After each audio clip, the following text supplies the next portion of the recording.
Picture this, a bustling Brooklyn cafe in 2018. The air smells like fresh coffee and ambition. Over in one corner, you've got Riz Ahmed, the British Pakistani actor everyone was talking about.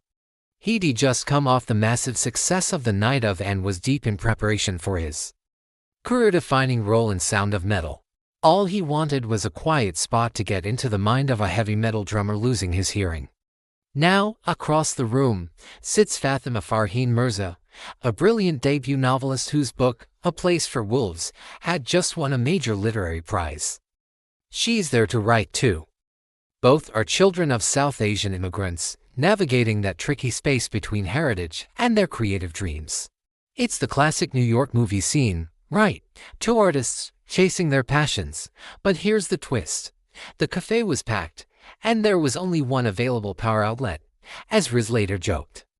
They started jostling over the same laptop plug points. A little dance of after you, no. You first turned into an actual conversation. They connected instantly, talking about the immigrant hustle, the fear of a blank page, and the joy of creating something out of nothing. Fatima saw the thoughtful artist behind the rising star, and Riz found a kindred spirit who just got it. By the time they left, they had each other's numbers. And it wasn't to share a charger anymore. Their first official date. You guessed it. Another cafe. As 2019 rolled on, their bond grew stronger. Even though they were miles apart, Riz was filming Sound of Metal, flying between New York and London. Fatima was on a book tour, teaching at NYU. They stayed connected through long-distance texts, voice memos filled with Urdu poetry, song lyrics, and snippets of stories. When they could steal a weekend together, they'd go hiking in the Catskills or cook aloo in Fatima's Brooklyn apartment. It was their secret world. A quiet bubble away from the flashing lights of Hollywood. The public had no idea. But if you looked closely at Riz's Instagram, you'd see cryptic captions like grateful, hinting that something special was happening. Then came 2020, the year the entire world hit pause, but for them, it was an accelerator. Riz was stuck in London, Fatima in California. The distance and the chaos made everything crystal clear. Riz told an interviewer, "It stripped away the noise, showed us what mattered." So he flew to the Bay Area to quarantine with her and her family. He traded red carpets for family board game nights and writing sessions over Zoom. One sunny afternoon, they were in a park, sitting on a picnic blanket, playing Scrabble. As Fatima was thinking about her next word, Riz was busy rearranging his own tiles. He laid them out on the board. Spelling WILLYOUMRRYME, her answer was an immediate, tearful yes. The ring wasn't some giant diamond, it was a simple gold band engraved with a quote from the poet Rumi, "The wound is the place where the light enters you." A perfect tribute to their shared vulnerability and artistic souls. Their wedding later that year was just as intimate and personal.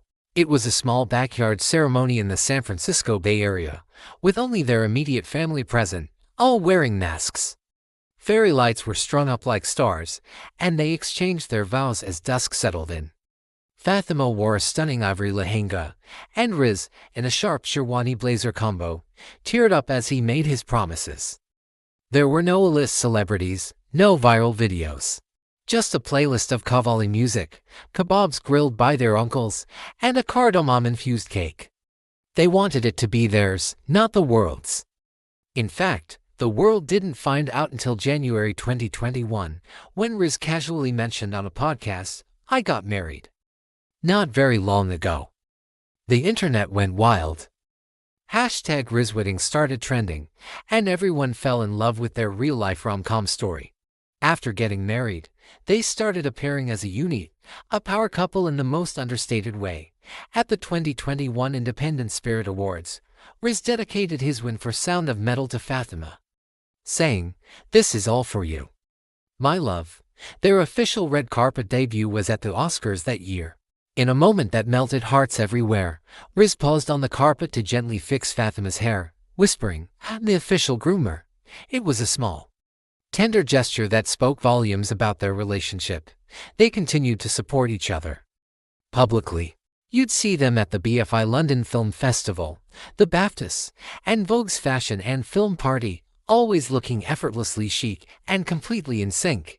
And March 2022, when Mirza won his first Oscar for his short film, The Long Goodbye, his acceptance speech was a beautiful tribute to her, to my wife, my torch in the darkness.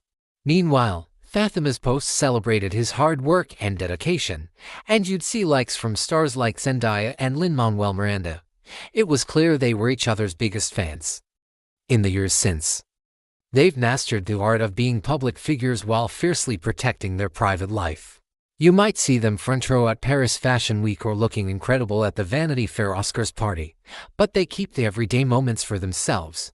They haven't had children yet, choosing to focus on their creative work. Wiz has been in acclaimed projects like Nimona and Fingernails, and is looking into directing. Fatima is working on her highly anticipated third novel. Their story is a beautiful reminder that true love doesn't need a huge spotlight. It can start in a crowded cafe, over a fight for a power outlet. It can be built through voice memos and stolen weekends. And it can be sealed with a game of Scrabble. From a plot point squabble to a poetic proposal, their journey is a masterclass in modern love. As Riz himself said, "She's my home."